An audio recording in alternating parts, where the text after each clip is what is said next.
کہ اللہ نے رمضان کے آخری عشرے کو پچھلے 2 عشروں پہ اللہ نے فضیلت دی ہے کہ رمضان کے آخری عشرے میں عبادت کا ثواب بقیہ 2 عشروں سے زیادہ ہے.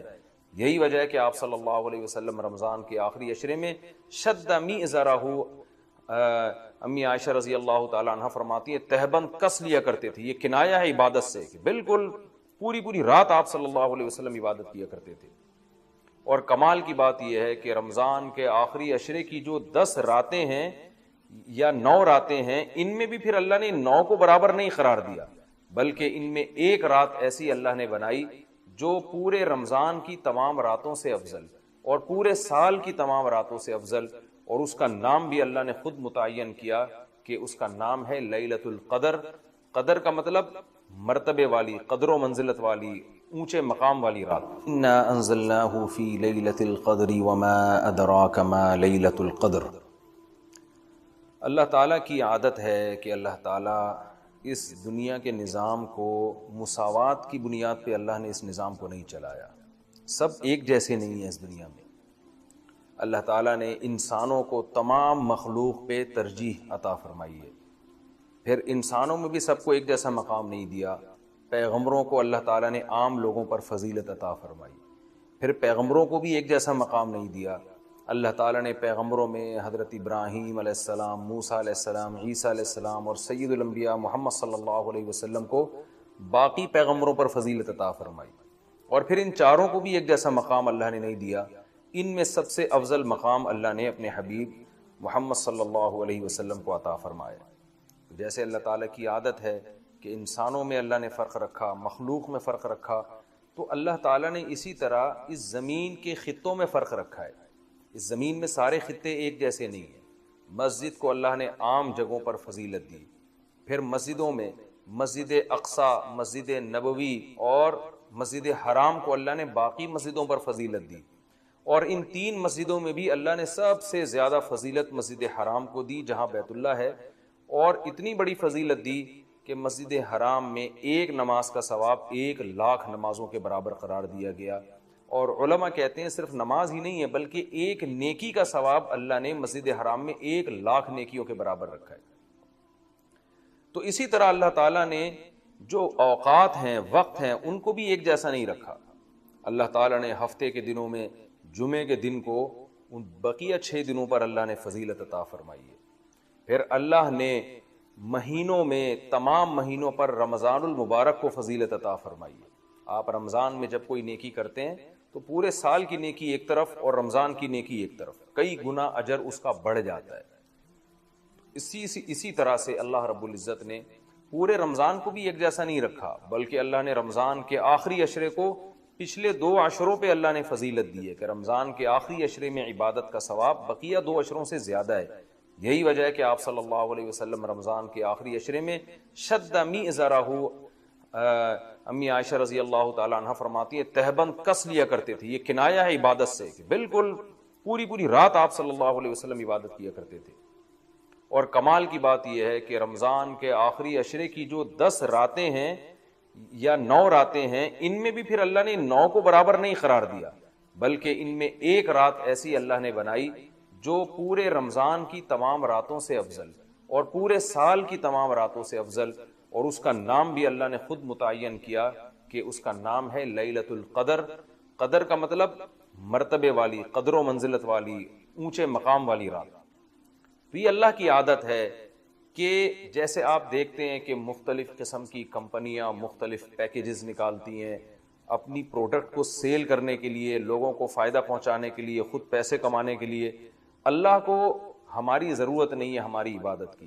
اللہ کو اس بات کی ضرورت نہیں ہے کہ ہم اس کی عبادت کریں تو اس کو کوئی فائدہ ہوگا، لیکن اللہ ہمیں فائدہ پہنچانے کے لیے، ہمیں عبادت کی طرف لانے کے لیے، ہماری تربیت کے لیے کہ یہ کسی طرح کسی بہانے آ جائیں. جیسے دیکھیں مارکیٹوں میں سیل لگتی ہے نا، چیزیں سستی ہو جاتی ہیں، کمپنی کا تو اس میں اپنا مفاد ہوتا ہے، تو غریب سے غریب آدمی بھی اس سیل کی وجہ سے سستے میں وہ چیزیں خریدنا شروع کر دیتے ہیں. تو اللہ تعالیٰ کا تو کوئی مفاد نہیں ہے ہم سے، لیکن اللہ ہمیں فائدہ پہنچانے کے لیے مختلف قسم کے پیکیج دیتے ہیں کہ آؤ رمضان کا ایک پیکیج ہے جس میں گناہ گاروں کو توبہ کی توفیق ملتی ہے، پورے سال کچھ نہیں کیا تو کچھ رمضان میں کر لو. پورے سال مسجد میں عبادت کی توفیق نہیں ملی تو چلو عمرہ کی آج تمہیں توفیق ملی، مسجد حرام میں عبادت کر لو، یہاں تو میں 1 پر 1 لاکھ تمہیں دوں گا۔ یہ جو اللہ کی طرف سے پیکیج ہمیں ملتے ہیں، یہ اللہ کے فائدے کے لیے نہیں، ہمارے فائدے کے لیے، کہ ہم جیسے نالائق شاید ثواب کا سن کے کہ بھئی ایک ایک نیکی کا ثواب بہت زیادہ بڑھا چڑھا کر دیا جا رہا ہے، تو جیسے مارکیٹوں میں غریب آدمی بھی وہ اس جو ہے پیکیج کی وجہ سے خریداری کے لیے پہنچ جاتا ہے، تو اسی طرح جو بھی آخرت کی لالچ رکھنے والے لوگ ہیں، اگرچہ وہ گناہگار ہیں لیکن اس پیکیج سے فائدہ اٹھانے کا اللہ ان کو موقع دیتا ہے۔ پورے سال کچھ نہیں کیا تو اب آؤ، میری طرف سے سیل لگی ہوئی ہے، میری طرف سے ایک ایک نیکی پہ لاکھوں نیکیاں دی جا رہی ہیں، آؤ میری طرف اور اس بہانے کچھ عبادت کر لو۔ تو عقل مند لوگ اللہ کی اس آفر سے فائدہ اٹھاتے ہیں، اللہ کی طرف سے پیش کردہ اس آفر سے اور اللہ کی اس رحمت سے فائدہ اٹھاتے ہیں۔ تو وہ رحمت کیا ہے؟ قرآن نے اس رحمت کو بیان کیا کہ یہ جو لیلۃ القدر کی رات ہے، یہ اللہ کی طرف سے اتنا بہترین پیکیج ہے کہ قرآن خود اس کا تذکرہ کرتا ہے، لیلۃ القدر خیر من 1000 شہر۔ فرمایا کہ اللہ کہہ رہا ہے کہ کسی نے 1000 مہینے عبادت کی، جو تقریباً 83 سال بنتے ہیں، تو 83 سال کی عبادت کا اجر ایک طرف اور اس ایک رات کی عبادت کا اجر ایک طرف۔ آپ بتائیے کتنا بہترین اللہ کی طرف سے یہ اللہ کی رحمت کا معاملہ ہے اور اللہ کی طرف سے یہ کتنا بہترین پیکیج ہے، تو اتنا زیادہ اس میں ثواب۔ اور اللہ نے بتایا کہ ایسی برکت والی رات ہے، 2 جگہ قرآن نے اس کا تذکرہ کیا، انا انزلناہ فی لیلۃ مبارکہ، کہ ہم نے اس رات میں قرآن کو نازل کیا اور یہ برکت والی رات ہے۔ ایک جگہ قرآن کہہ رہا ہے برکت والی رات، ایک جگہ قرآن کہہ رہا ہے قدر و منزلت والی رات، اور دونوں جگہ قرآن کہہ رہا ہے کہ ہم نے اس رات کی سلیکشن کی ہے قرآن کو نازل کرنے کے لیے۔ تو ایک فضیلت تو اس رات کی یہ ہے کہ اس میں عبادت کا اجر ہزاروں گنا بڑھ جاتا ہے۔ آپ 83 سال مسلسل عبادت کرتے رہیں اور اس ایک رات میں آپ عبادت کریں، اللہ کی رحمت ہے کہ اس ایک رات کی عبادت کا ثواب 83 سال کی عبادت کے برابر ہو جائے گا۔ تو بہت ہی محرومی کی بات ہے کہ کوئی شخص اس رات کو سوتے میں گزار دے۔ اور علماء نے یہ بیان کیا ہے کہ جو بھی فضیلت والے دن یا فضیلت والی راتیں ہوتی ہیں، ان میں جیسے عبادت کا ثواب بڑھ جاتا ہے، گناہ کا عذاب بھی اسی حساب سے کئی گنا بڑھ جاتا ہے۔ جیسے مسجد حرام کے بارے میں حدیث میں آتا ہے کہ ایک نماز 1 لاکھ کے برابر، لیکن قرآن کیا کہتا ہے؟ وَمَن يُرِدْ فِيهِ بِإِلْحَادٍ بِظُلْمٍ نُذِقْهُ مِنْ عَذَابِ السَّعِيرِ۔ مسجد حرام میں ظلم اور گناہ کا کوئی بھی معصیت جو ہے، گناہ ہے، اس کا عذاب بھی کئی گنا بڑھ جاتا ہے۔ اس لیے علماء کہتے ہیں کہ مسجد حرام میں ایک جرم وہ 1 لاکھ جرموں کے برابر ہے، مسجد حرام میں ایک چوری 1 لاکھ چوریوں کے برابر ہے، مسجد حرام میں ایک جھوٹ 1 لاکھ دفعہ جھوٹ بولنے کے برابر ہے۔ تو صرف نیکی کا ثواب نہیں بڑھتا، گناہ کا عذاب بھی بڑھ جاتا ہے۔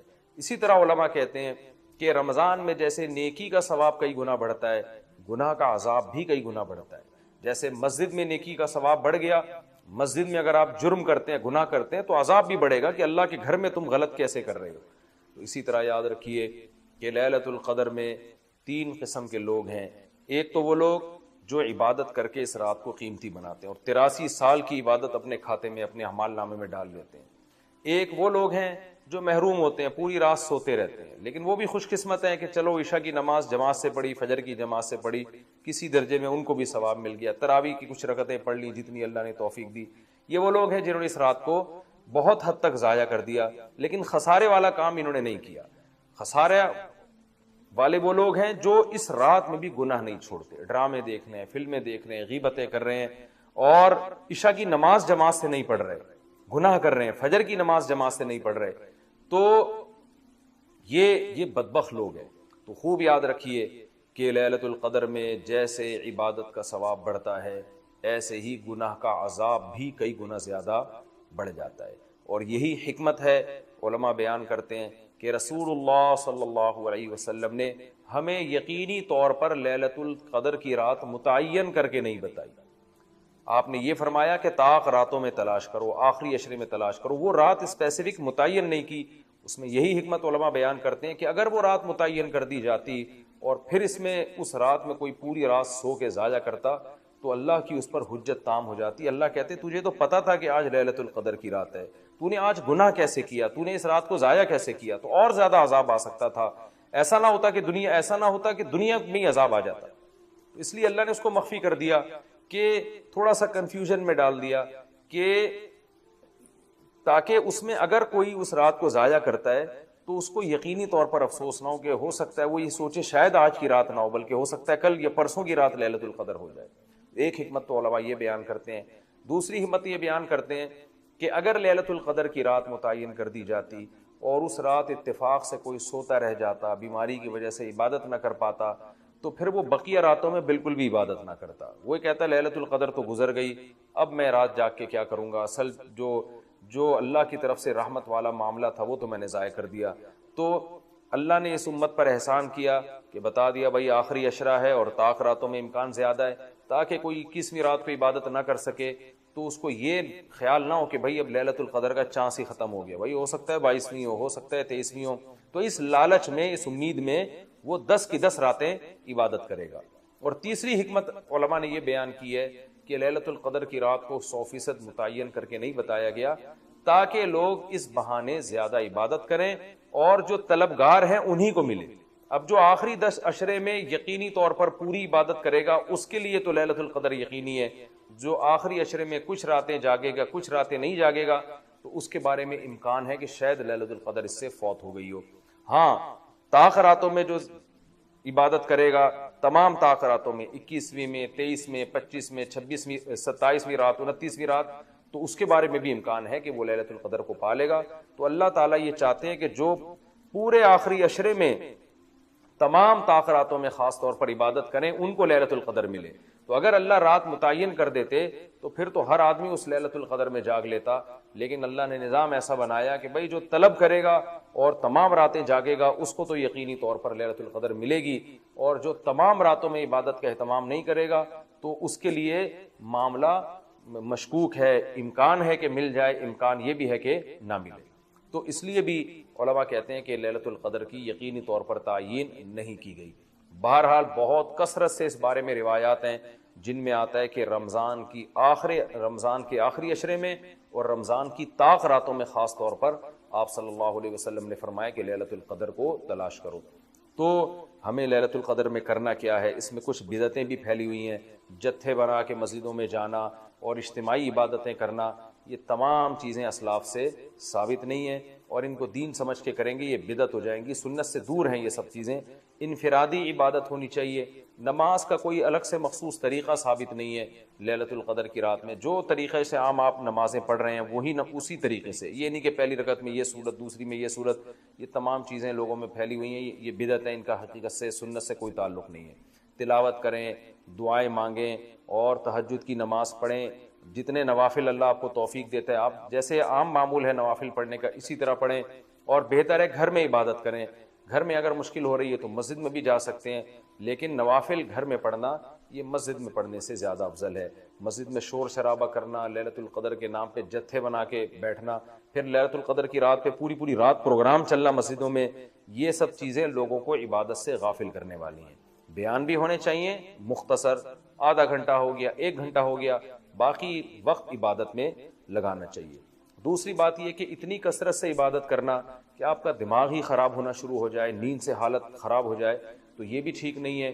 کچھ دیر آرام بھی کرنا چاہیے تاکہ جتنی عبادت ہو وہ طبیعت میں نشاط کے ساتھ اور فریشنس کے ساتھ ہو, آپ اس میں ٹینشن میں نہ آ رہے ہوں. اور ایک اہم بات یہ بھی ہے کہ اصل عبادت گناہ چھوڑنا ہے.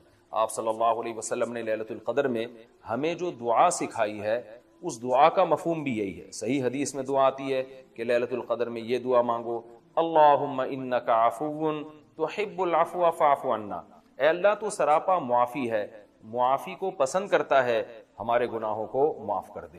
اس سے پتہ چلتا ہے کہ لیلۃ القدر میں نبی ہمیں یہ سکھا رہے ہیں, یہ سمجھا رہے ہیں کہ گناہوں سے توبہ کرنی ہے, معافی مانگنی ہے.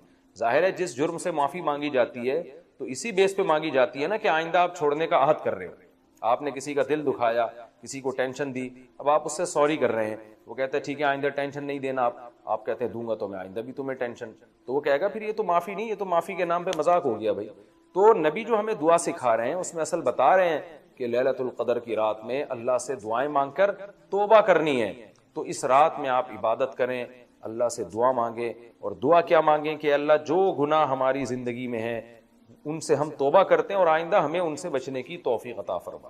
گناہ کیا ہے؟ نمازوں کا قضا کرنا, داڑھی کاٹنا, خواتین کا بے پردگی کرنا, اور سود لینا, بہنوں کی وراثت نہ دینا, اور جاندار کی جو تصویریں آج کل لوگوں نے گھروں میں ڈیکوریشن کے طور پر تصویریں لگائی ہوئی ہوتی ہیں, یہ سب ناجائز ہیں. آپ صلی اللہ علیہ وسلم نے فرمایا ان من اشد الناس عذابا یوم القیامۃ المصورون, کہ سب سے سخت ترین عذاب قیامت کے دن تصویر بنانے والے کو ہوگا.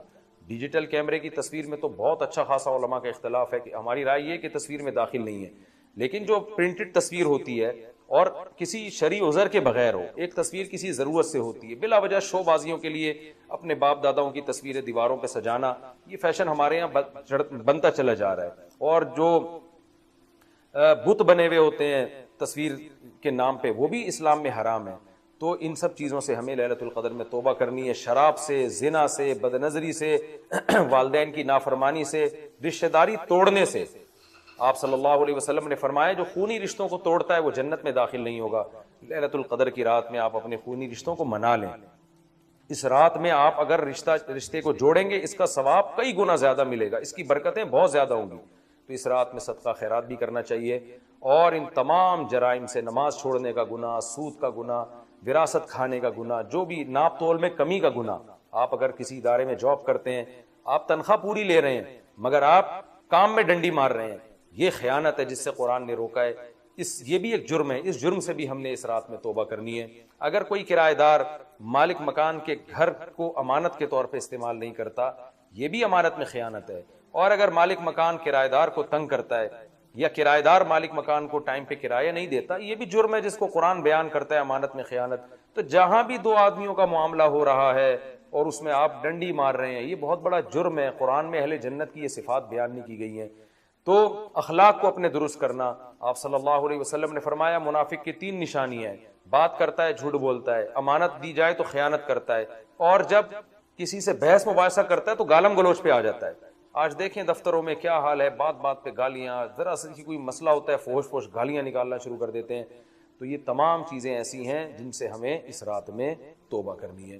اللہ تعالیٰ سے دعا ہے کہ لیلۃ القدر کی رات اللہ ہم سب کے لیے خیر اور برکت والی بنائے, اور اس رات میں ہمیں عبادت کی توفیق عطا فرمائے, اور اس رات میں ہمیں گناہوں سے سچی توبہ کی توفیق عطا فرمائے. دعا بھی کر لیتے ہیں آج. الحمدللہ رب العالمین والعاقبۃ للمتقین والصلاۃ والسلام علی رسولہ الکریم وعلی آلہ وصحبہ اجمعین. اے اللہ جو کچھ کہا سنا اسے اپنے دربار میں قبول فرما. اے اللہ ہمارے جو رمضان کے روزے ہیں اپنے دربار میں قبول فرما. اے اللہ ان روزوں میں ہم سے جو کوتاہی ہوئی, کمی بیشی ہوئی, اے اللہ اپنے فضل سے معاف فرما.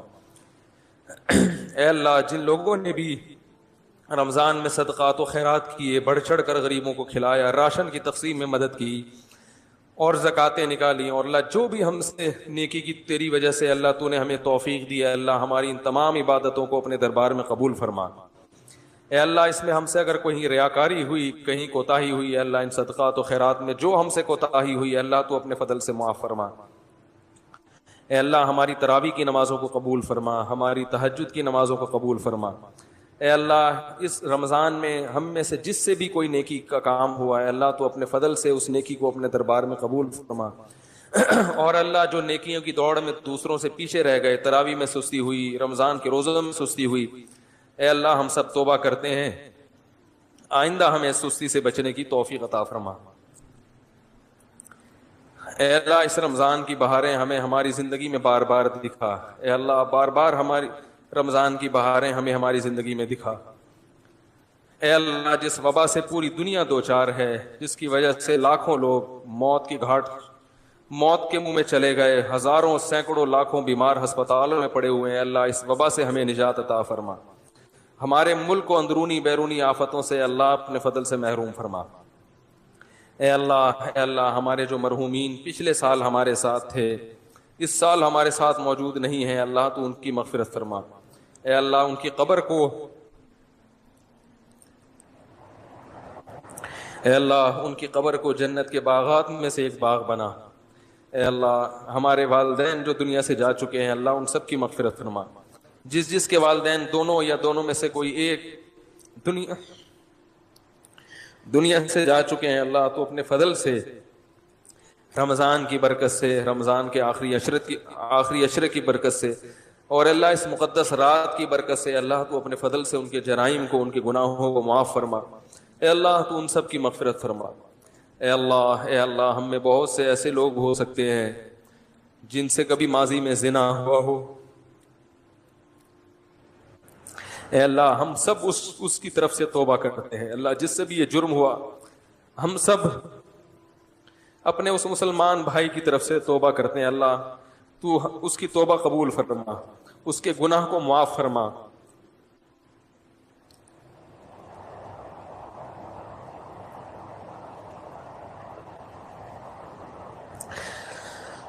اے اللہ آئندہ زندگی عفت اور پاک دامنی کے مطابق گزارنے کی توفیق عطا فرما۔ اے اللہ اس مجمع میں اور اس دعا میں شریک لوگوں میں کسی سے لڑکوں سے بدفعلی کا عمل ہوا ہو، اے اللہ ہم سب اس کی طرف سے توبہ کرتے ہیں۔ اے اللہ اس کے اس جرم کو معاف فرما۔ آئندہ اے اللہ عفیف اور پاک دامنی والی زندگی نصیب فرما۔ اے اللہ پیغمبروں کے نکاح والی زندگی نصیب فرما۔ بدکاری والی زندگی سے اللہ ہم سب توبہ کرتے ہیں، اللہ ہمیں بچنے کی توفیق نصیب فرما۔ اے اللہ ہماری عورتوں کو حیا نصیب فرما، ہماری عورتوں کو عفیف اور پاک دامن بنا، ہمارے مردوں کو حیا نصیب فرما۔ زنا، بدکاری، بدنظری، اے اللہ بے حیائی کے ہر کام سے بچنے کی توفیق عطا فرما۔ اے اللہ ہمارے نوجوانوں میں جس کو بھی اے اللہ انٹرنیٹ پر بیہودہ فلمیں دیکھنے کی عادت ہے، اللہ ہم سب اس کی طرف سے توبہ کرتے ہیں۔ اے اللہ سب کو اس جرم سے بچنے کی توفیق عطا فرما۔ اے اللہ ہماری آنکھوں میں حیا پیدا فرما، ہماری آنکھوں کو پاک دامن بنا، ہمارے کانوں کو پاک دامن بنا۔ اے اللہ ہم میں جو بھی رشتہ داری توڑنے والے ہیں،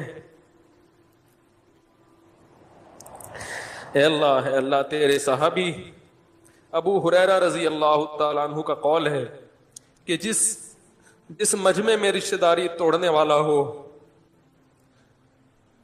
اس ایک شخص کی وجہ سے پورے مجمع کی دعاؤں کو رد کر دیا جاتا ہے۔ اے اللہ ہم میں کوئی قطع رحمی کرنے والا ہو، کوئی رشتہ داری توڑنے والا ہو، اے اللہ ہم سب اس کی طرف سے توبہ کرتے ہیں۔ اے اللہ ہمیں رشتہ داری جوڑنے والا بنا۔ اے اللہ رشتوں کو نبھانے کی توفیق نصیب فرما۔ اے اللہ اس مجمع جو بھی ایسا ہو جس نے اپنے والدین کے ساتھ برا سلوک کیا ہو، والدین کی حق تلفی کی ہو، اے اللہ ہم سب اس کی طرف سے معافی طلب کرتے ہیں۔ اے اللہ ہم سب اس کی طرف سے توبہ کرتے ہیں۔ اے اللہ سچی توبہ کی توفیق نصیب فرما، اور اے اللہ ان نوجوان لڑکے لڑکیوں کو اپنے والدین کا حق پہچان کر احسن طریقے سے اللہ یہ حق ادا کرنے کی توفیق عطا فرما۔ اے اللہ رمضان میں جن لوگوں نے بھی قرآن مجید کا ختم کیا تراویح میں یا ویسے ہی، اے اللہ تو اپنے فضل و کرم سے ان کی تلاوت کو قبول فرما، انہیں ختم قرآن کی برکتیں نصیب فرما، قرآن مجید کو سمجھنے کی توفیق نصیب فرما، قرآن کے حلال کو حلال سمجھنے اور حرام کو حرام سمجھنے کی توفیق نصیب فرما۔ اے اللہ جن نوجوانوں نے بھی، اے اللہ جو نوجوان بھی داڑیاں کاٹتے ہیں، اللہ تیرے نبی کا ارشاد ہے اعفوا اللحا وقصوا الشوارب، یہود و نصارہ کی مخالفت کرو، داڑیاں بڑھاؤ۔ اے اللہ ان نوجوانوں کو داڑیاں رکھنے کی توفیق عطا فرما۔ اے اللہ غیر مسلموں کی شکل و صورت سے محبت اور پیغمبروں کی صورت سے نفرت ہے، اللہ اس جرم سے ہم توبہ کرتے ہیں۔ اے اللہ ہمیں پیغمبروں کی صورت سے محبت نصیب فرما۔ اے اللہ کوئی پیغمبر ایسا نہیں گزرا جس کے چہرے پہ داڑھی نہ ہو۔ اے اللہ آج پوری امت اس جرم میں مبتلا ہو گئی اور اس جرم کو جرم سمجھنا چھوڑ دیا ہے۔ اے اللہ اپنے فضل سے اپنے حبیب صلی اللہ علیہ وسلم کی اس حکم کو پورا کرنے کی توفیق عطا فرما۔ اے اللہ ہماری عورتوں کو پورے لباس پہننے کی توفیق عطا فرما، حیا والا لباس پہننے کی توفیق عطا فرما، جو بے پردہ ہیں اللہ ان کو پردہ کرنے کی توفیق نصیب فرما۔ اے اللہ ہماری زبانوں میں بے حیائی کو ختم فرما، بات بات پر گالی، فحش گالیاں یہ ہمارے اے اللہ کلچر کا حصہ بن چکی ہیں۔ اللہ اس مقدس رات میں ہم توبہ کرتے ہیں، اللہ اپنی زبان کو فحش گالیوں سے محفوظ رکھیں گے۔ اللہ ہمیں اس توبہ پر قائم رہنے کی توفیق نصیب فرما۔ اے اللہ اس وبا سے ہمیں نجات عطا فرما۔ اے اللہ مسلمان جہاں کہیں کمزور ہیں ضعیف ہیں اللہ ان کی مدد فرما، شام کے مسلمانوں کی مدد فرما، فلسطین کے مظلوموں کی مدد فرما، عراق کے مظلوموں کی مدد فرما، افغانستان کے مظلوموں کی مدد فرما، اے اللہ برما کے مظلوموں کی مدد فرما، چین میں اگر ظلم ہو رہا ہے اللہ وہاں کے مسلمانوں کی مدد فرما، اے اللہ جہاں بھی مسلمان کمزور ہیں ضعیف ہیں اے اللہ تو اپنے فضل سے ان کی مدد فرما، اے اللہ ظالموں کو ظلم سے باز آنے کی توفیق عطا فرما، اے اللہ اگر ظالموں کی قسمت میں ہدایت نہیں ہے تو ان کو تباہ و برباد فرما، اے اللہ فرقہ واریت کی لعنت سے ہماری حفاظت فرما، اے اللہ مسلمانوں میں اتفاق اور اتحاد پیدا فرما، اے اللہ بزرگوں کا علماء کا صحابہ کا احترام نصیب فرما، اے اللہ زبانیں بے لگام ہو چکی ہیں، جو اٹھتا ہے کبھی کسی جو بدبخت اٹھتا ہے اللہ صحابہ کو گالیاں دینا شروع کر دیتے، اے اللہ حضرت معاویہ رضی اللہ تعالیٰ عنہ کا احترام نصیب فرما، اہل بیت کا احترام نصیب فرما، اے اللہ ہر وہ شخصیت جس نے ایمان کے ساتھ تیرے حبیب صلی اللہ علیہ وسلم کی زیارت کی ہے اللہ وہ ہمارے لیے قابل احترام ہے، اے اللہ انٹرنیٹ پر آج صحابہ کی عزتوں کو اچھالا جا رہا ہے اللہ ان لوگوں کو ہدایت نصیب فرما،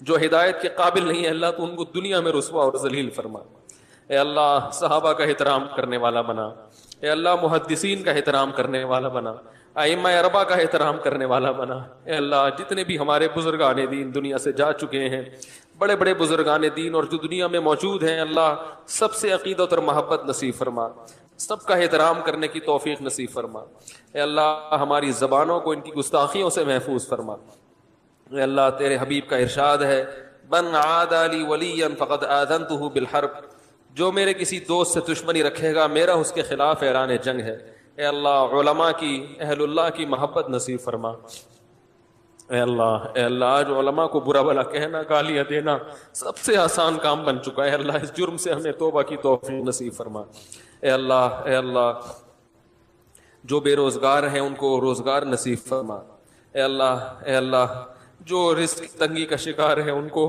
کشادہ رزق حلال نصیب فرما، اے اللہ جو نکاح کے لیے پریشان ہیں ان کو اے اللہ ان کے لیے نکاح کو آسان فرما، جو والدین اپنی بیٹیوں کے لیے پریشان ہیں ان کے لیے اے اللہ تو مناسب جوڑے میسر فرما، اے اللہ ان کو اپنے گھروں میں رخصت فرما اور وہاں ان کو سکون اور اطمینان عطا فرما، اے اللہ یا ارحم الراحمین، اے اللہ ہمارے دل میں اپنی اتنی محبت پیدا فرما کہ تیری نافرمانی کے تصور سے بھی شرم آنے لگے، اے اللہ اتنا خوف پیدا فرما کہ جو ہمارے اور تیرے گناہ کے درمیان رکاوٹ بن جائے، اے اللہ ہمارے ملک کی حفاظت فرما، اے اللہ ہمارے ملک پاکستان کی خصوصی حفاظت فرما اندرونی اور بیرونی سازشوں سے، اے اللہ دنیا میں جہاں بھی انسانیت پہ ظلم ہو رہا ہے اللہ تو ان ظالموں کو ہدایت نصیب فرما، جو ہدایت کے قابل نہیں اللہ ان کو تباہ و برباد فرما، اے اللہ میدان حشر کی سختیوں سے ہماری حفاظت فرما، اے اللہ قبر کے عذاب سے ہماری حفاظت فرما، پل صراط کی سختیوں سے ہماری حفاظت فرما، جہنم کی آگ سے ہماری حفاظت فرما، اے اللہ قیامت کے دن اپنے حبیب صلی اللہ علیہ وسلم کے دست مبارک سے حوض کوثر کا پانی پینے کی سعادت نصیب فرما، اے اللہ ہم سب کو جنت الفردوس کا وارث بنا، اے اللہ ہم میں جو بیمار ہیں ان کو شفا عطا فرما، جس کی بھی جو جائز مراد ہے اللہ اپنے فضل سے اس کی مراد کو پورا فرما، جس نے بھی دعا کے لیے کہا تھا اے اللہ تو ان کے ناموں کو ان کی حاجتوں کو خوب جانتا ہے، اللہ ان سب کی حاجتیں پوری فرما۔ اللهم انا نسألك من خير ما سألك منه نبيك محمد صلى الله عليه وسلم ونعوذ بك من شر ما استعاذك منه نبيك محمد صلى الله عليه وسلم انت المستعان وعليك البلاغ ولا حول ولا قوة الا بالله صلی اللہ تعالی علی خیر خلقہ محمد وعلی آلہ وصحبہ اجمعین برحمتک یا ارحم الراحمین۔ تو اگر آپ اللہ کو نہیں مانتے تو پھر آپ ان کی ترقی کو دیکھ کر آپ متاثر ہو۔ نبی صلی اللہ علیہ وسلم کے پاس حضرت عمر رضی اللہ تعالی عنہ آئے، حضرت عمر نے نبی صلی اللہ علیہ وسلم کو دیکھا، جب گھر میں آئے نا کسی کام سے تو رسول اللہ صلی اللہ علیہ وسلم کی غربت دیکھ کر آپ کی آنکھوں سے آنسو آ گئے۔ ایک پیالہ لٹکا ہوا تھا اور کھجور کی چھال پہ آپ صلی اللہ علیہ وسلم لیٹے ہوئے تھے۔ حضرت عمر نے عرض کیا یا رسول اللہ، جو قیصر و کسریٰ کے بادشاہ جو غیر مسلم ہیں وہ تو اتنی عیاشی میں، اور آپ تمام پیغمبروں کے سردار ہو کر یہ حالت ہے آپ کی. تو نبی نے کیا جواب دیا؟ نبی نے فرمایا اے عمر، میں تو تجھے بہت عقل مند سمجھتا تھا، میں تو تجھے بہت، یعنی تو ایسی معاذ اللہ بے وقوفوں والی بات کر رہا ہے بھائی. فرمائے دنیا مسافر خانہ ہے، ان کے لیے دنیا ہے، ہمارے لیے کیا ہے؟ آخرت ہے. تو ہم میں کتنے لوگ ہیں جو آخرت کے لیے سوچتے ہیں بھائی؟ سوچتے سوچتے دنیا دنیا دنیا، پیسہ، دولت، عزت، شہرت، عیاشی، کس طرح معاشرے میں زنا تیزی سے پھیل رہا ہے. اللہ اپنے نیک بندوں کی صفات کیا بیان کرتے ہیں؟ قد افلح المؤمنون. اللہ کی نظر میں کامیاب کون ہے؟ ہماری نظر میں کامیاب کون ہے؟ جس کے پاس دولت زیادہ، وہی کامیاب ہے نا. مجھے لگ رہا ہے آپ لوگ کچھ سمجھ میں بات آ نہیں رہی، ایسے یوں کر کے ہلا رہے ہو. بھائی ہماری نظر میں جس کے پاس پیسہ اور عزت، یہ دو چیزیں زیادہ ہیں. منصب ہے نا، عہدہ ہے، بڑی پوسٹ پہ بیٹھا ہوا ہے، بڑے گریڈ کا آفیسر ہے. ایک رکشے والا اپنے آپ کو کامیاب سمجھتا ہے؟ نہیں. کہتا ہے یار میں رکشہ چلا رہا ہوں، اور وہ دیکھو وہ منوڑا کا ناظم بنا ہوا ہے، وہ کامیاب ہے، میں کیا ہوں؟ رکشے والے کو کوئی مبارکباد دیتا ہے؟ مبارک ہو بھائی رکشہ چلا رہے ہو، کوئی دیتا ہے مبارکباد؟ کوئی ناظم بن جائے تو سب کہتے ہیں بھائی ماشاءاللہ بہت مبارک ہو. آفیسر بن گیا آپ کا بچہ، سب کیا کہتے ہیں؟ بہت بہت مبارک. دولت اور عزت. تو آپ مجھے بتاؤ کیا قارون سے زیادہ دولت کما سکتے ہو؟ ہے بھائی؟ قرآن کہتا ہے قارون جو تھا نا، اس کے پاس اتنی دولت تھی کہ اس کے خزانوں کی چابیاں جانور لاد کے چلا کرتے تھے. خزانوں کی چابیاں اتنی تھی، خزانے کتنے ہوں گے؟ اس سے زیادہ میرے بھائی ہم پیسہ نہیں کما سکتے، اس سے زیادہ ہمارے بس میں نہیں ہے. ہماری چابیاں کتنی ہوں گی؟ کتنی چابیاں ہوں گی بھائی؟ ایک لاکر ہوگا، اس میں نوٹوں کی گڈی رکھ لیں گے، اور کیا ہوگا؟ اس سے زیادہ تھوڑی ہو سکتا ہے. اور وہ نوٹ بھی روزانہ اس کی قیمت آہستہ آہستہ گر رہی ہے. 10 دنوں تک خرچ نہیں کیے تو اور آدھے کی قیمت کے برابر ہو جائیں گے وہ. تو موسیٰ علیہ السلام نے قارون سے کیا کہا؟ اے قارون تجھے اللہ نے بہت دولت دی ہے، تو یہ اللہ نے دی ہے، یہ تیرا اپنا کمال نہیں. اب تو نے کیا کرنا ہے؟ وَابْتَغِ فِي مَا آتَاكَ اللَّهُ الدَّارَ الْآخِرَةَ. حضرت موسیٰ علیہ السلام نا قارون کو سمجھا رہے ہیں. قارون حضرت موسیٰ کی قوم میں سے ہی تھا. تو حضرت موسیٰ علیہ السلام قارون کو کیا سمجھا رہے ہیں کہ دیکھ تجھے اللہ نے اتنی دولت دی ہے، تو یہ نہ سمجھ کہ تو ہمیشہ زندہ رہے گا، ایک دن تو نے مر جانا ہے یہاں سے. تو جیسے انسان کو جب پیسہ ملتا ہے نا، کل کے لیے بچاتا ہے کہ نہیں بچاتا؟ بینکوں پہ لکھا ہوتا ہے نا پیسہ بچائیے کل کام آئے گا، لکھا ہوتا ہے نا. تو قارون سے موسیٰ علیہ السلام کے پاس تو پیسہ تھا ہی نہیں، غریب مسکین. مجھے یہ بتاؤ مقام کس کا بلند تھا، قارون کا یا موسیٰ کا؟ حالانکہ پیسہ بالکل بھی نہیں تھا، کیونکہ اللہ راضی تھا موسیٰ علیہ السلام سے. تو موسیٰ علیہ السلام نے قارون سے کہا کہ اللہ نے تجھے اتنا پیسہ دیا، اتنی دولت دی، تو ہمیشہ دنیا میں نہیں رہے گا، ختم ہو جائے گا. جیسے تو اس پیسے کو انویسٹ کر کے اور مزید پیسہ بناتا ہے نا، تو آخرت کے لیے بھی انویسٹ کر. مرنے کے بعد تیرے وہ پیسہ کام آئے گا جو آخرت کے لیے بھیجا. غریبوں کو کھلا، دین کی اشاعت پہ خرچ کر، رشتہ داروں پہ خرچ کر. وَابْتَغِ فِي مَا آتَاكَ اللَّهُ الدَّارَ الْآخِرَةَ. جو دولت اللہ نے تجھے دی ہے اس سے آخرت کی بھی فکر کر.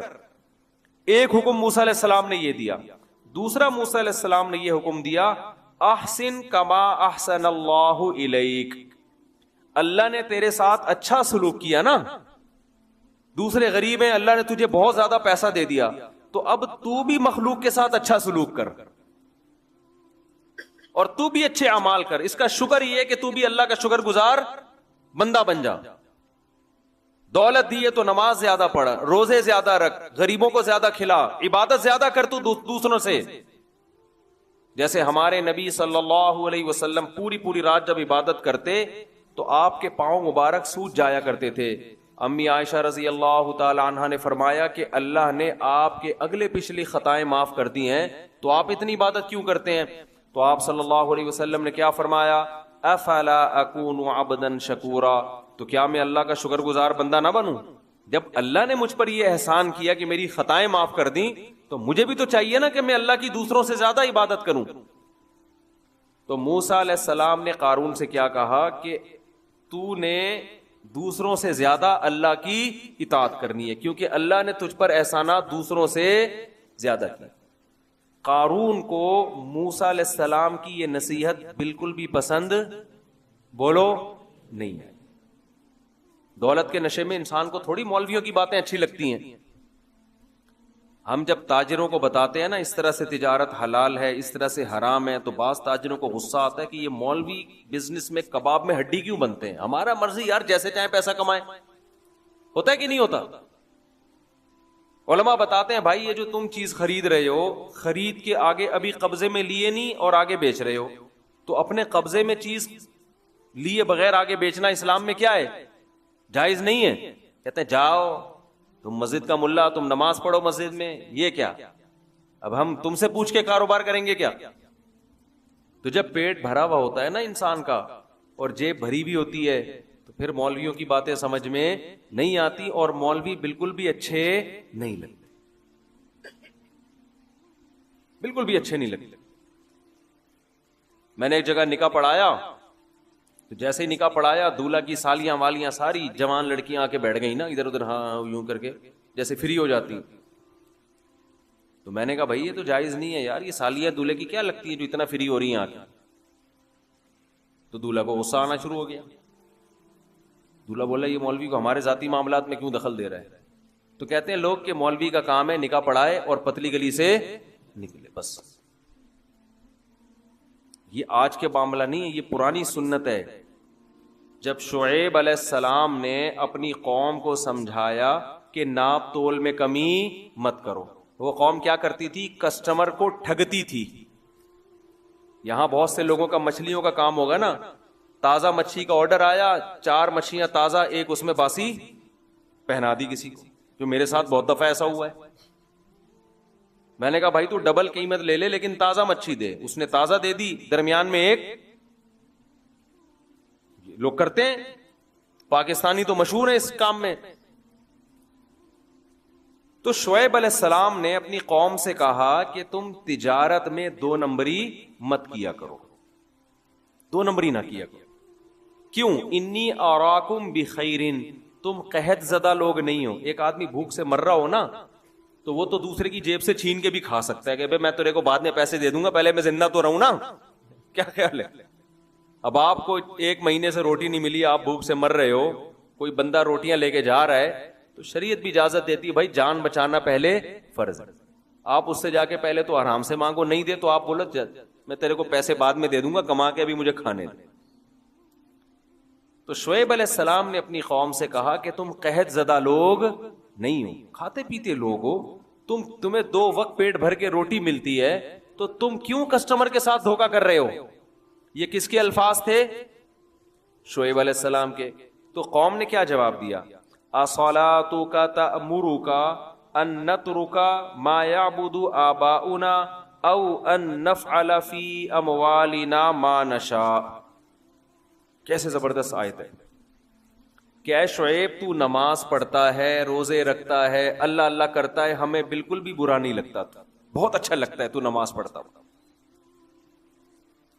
تو نماز پڑھتا ہے، اللہ سے دعائیں مانگتا ہے، بڑا مزہ آتا ہے تجھے دیکھ کے، بڑا روحانی سکون ملتا ہے، دل چاہتا ہے تجھ سے دم کرواؤ۔ لیکن یہ جو تو کہتا ہے نا یہ کرو یہ نہیں کرو، یہ ہمیں بالکل بھی اچھا نہیں لگتا، یہ ہمیں بالکل بھی پسند۔ آپ لوگ مروڑا کے لوگ، آپ کو بالکل بھی پسند والا لطیفے کا نہیں پتا میرا خیال ہے، اس لیے آپ کو مزہ نہیں آ رہا اس سے۔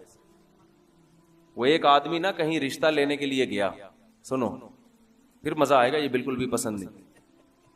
ایک آدمی کہیں رشتہ لینے کے لیے گیا تو لڑکی والوں کو لڑکا پسند نہیں آیا، لڑکا گھر آ گیا واپس، تو لڑکی کے باپ نے لڑکے کو فون کیا، لڑکے نے فون اٹھایا، جی ارشاد۔ تو کہنے لگا بیٹا آپ ابھی ہمارے گھر آئے تھے نا میری بیٹی کے رشتے کے لیے، آپ وہی بات کر رہے ہیں؟ اس نے کہا جی میں وہی بات کر رہا ہوں۔ بیٹا میں آپ کو یہ بتانا چاہتا تھا کہ آپ مجھے بالکل بھی پسند نہیں آئے. اس نے کہا ٹھیک ہے انکل کوئی بات نہیں, اگر میں پسند نہیں آیا آپ نے انکار کر دیا, کوئی ایسی بات نہیں. اس نے کہا بیٹا بات تو سنو, ابھی فون نہ رکھو.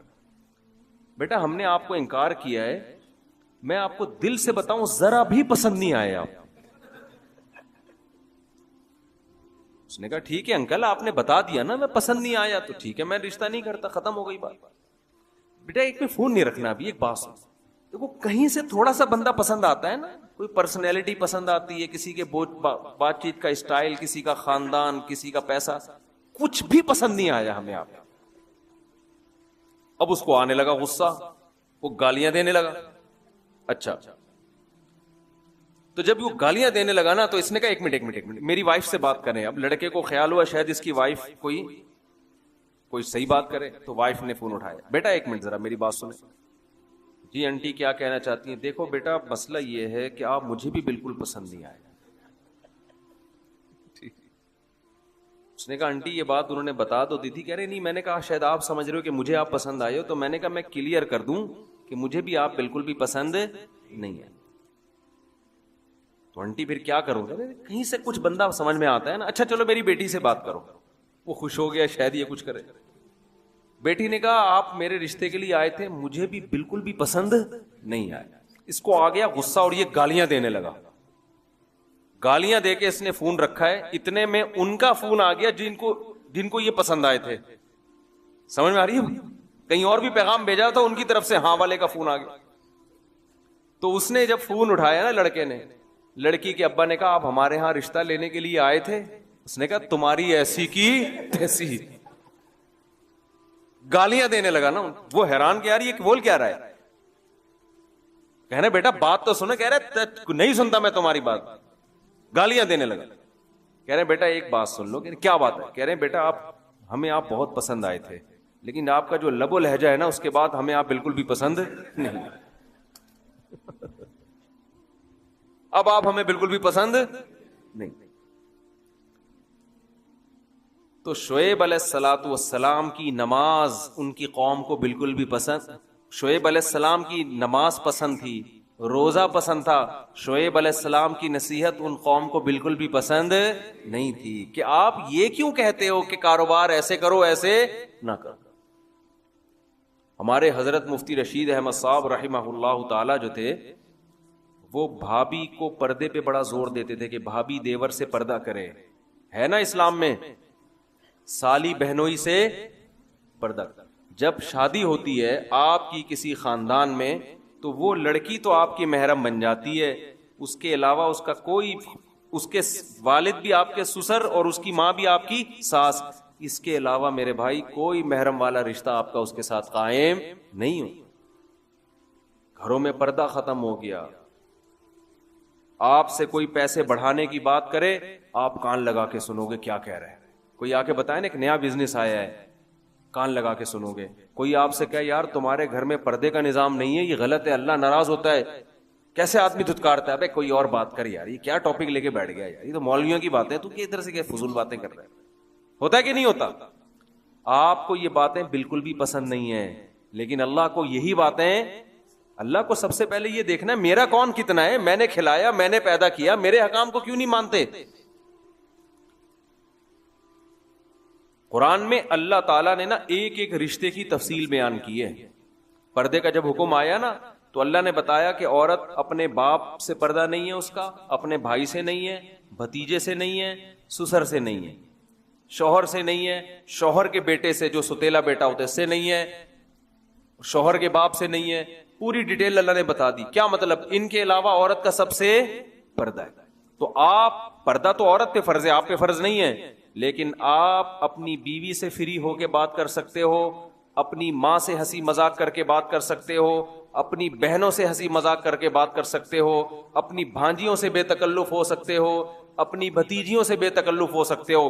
اس کے علاوہ کسی اور جوان عورت سے آپ کو بے تکلف ہونے کی اجازت نہیں ہے. اگر آپ بے تکلف ہوگے لوگ آپ کو براڈ مائنڈڈ کہیں گے, بڑا کشادہ ظرف کا آدمی ہے. اللہ کی نظر میں آپ کی حیثیت 2 ٹکے کی نہیں رہے گی. دنیا کے ہاں اچھا ہونے کے معیار کچھ اور ہیں، اللہ کے ہاں اچھا ہونے کے معیار کچھ اور ہیں. یا صالح قد کنت فینا مرجوا قبل ھذا، جب تک صالح علیہ السلام نے اپنی قوم کو تبلیغ نہیں کی تھی اس وقت تک صالح علیہ السلام اپنی قوم کی نظر میں بڑے اچھے تھے اور بڑی امیدیں قوم نے لگائی ہوئی تھی. جہاں انہوں نے یہ کہنا شروع کیا کہ بت پرستی مت کرو، یہ حرام ہے یہ حلال ہے، اسی وقت سے وہ قوم کی نظر میں گر گئے. لیکن اللہ کو صالح علیہ السلام سے اتنی محبت، ان کے دنیا سے جانے کے بعد بھی قرآن میں اللہ ان کا تذکرہ کرتا ہے بار بار. مشرکین مکہ کی نظر میں ابو جہل ابو لہب کی حیثیت تھی، قوم کے سردار بڑے خوبصورت.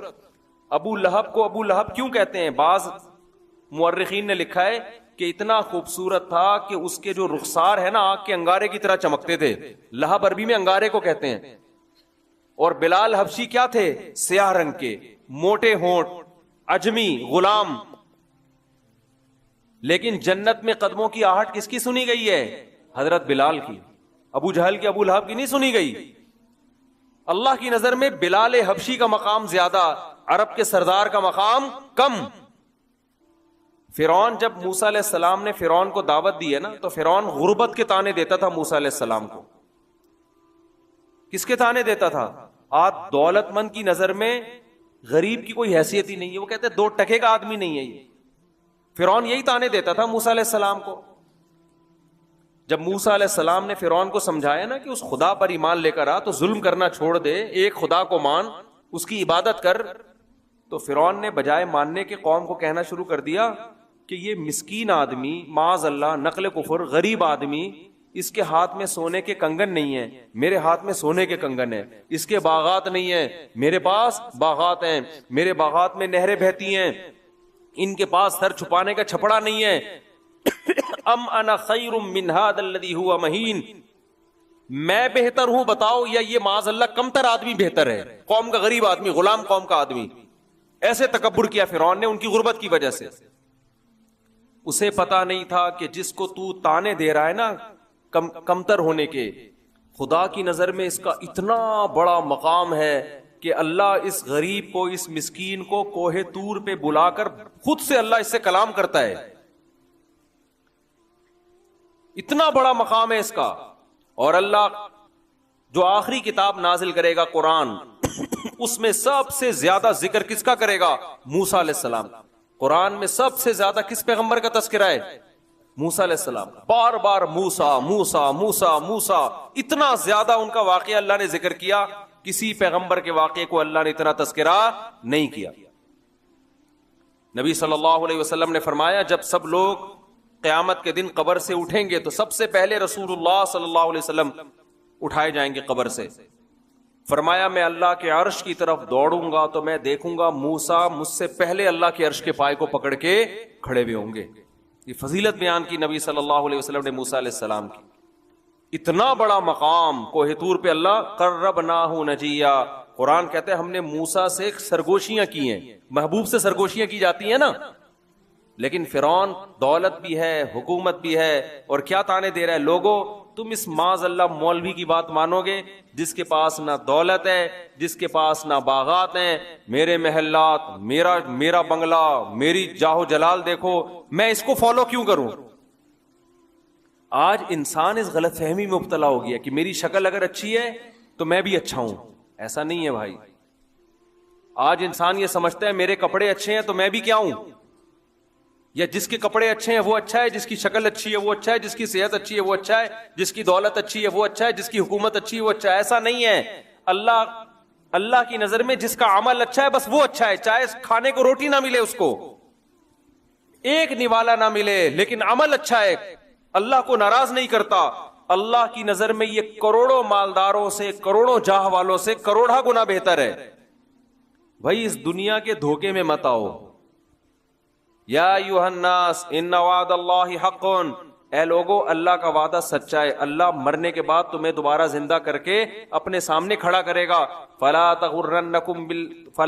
یغرنکم الحیات الدنیا، تمہیں یہ دنیا کی زندگی دھوکے میں نہ ڈال دے, تم لوگوں کی لینڈ کروزر, لوگوں کی بڑی بڑی گاڑیاں دیکھ کے دھوکے میں نہ آ جاؤ کہ کامیاب تو یہ لوگ ہیں. نا, یہ دنیا کی زیب و زینت ہے. جس کے پاس لینڈ کروزر ہے تھوڑے دنوں میں وہ بھی خبر کے اندر ہوگا, جس کے پاس بحریہ ٹاؤن ہے تھوڑے دنوں میں وہ بھی خبر کے اندر ہوگا. آج بڑا دوڑ لگی ہوئی نا, بحریہ ٹاؤن میں پلاٹ, بحریہ ٹاؤن میں پلاٹ, ہر آدمی یہی باتیں کر رہا ہے, ہر آدمی اسی بات میں لگا.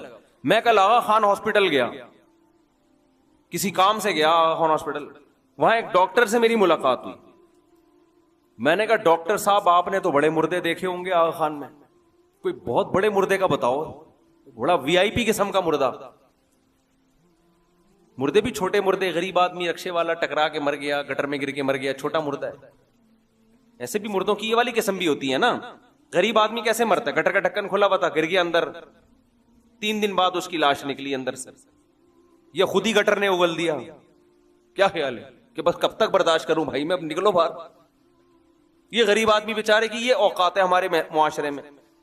تو میں نے کہا غریب تو بہت مرتے ہوئے دیکھیں, کوئی بڑے بڑے وی آئی پی قسم کے میتیں بتاؤ یار.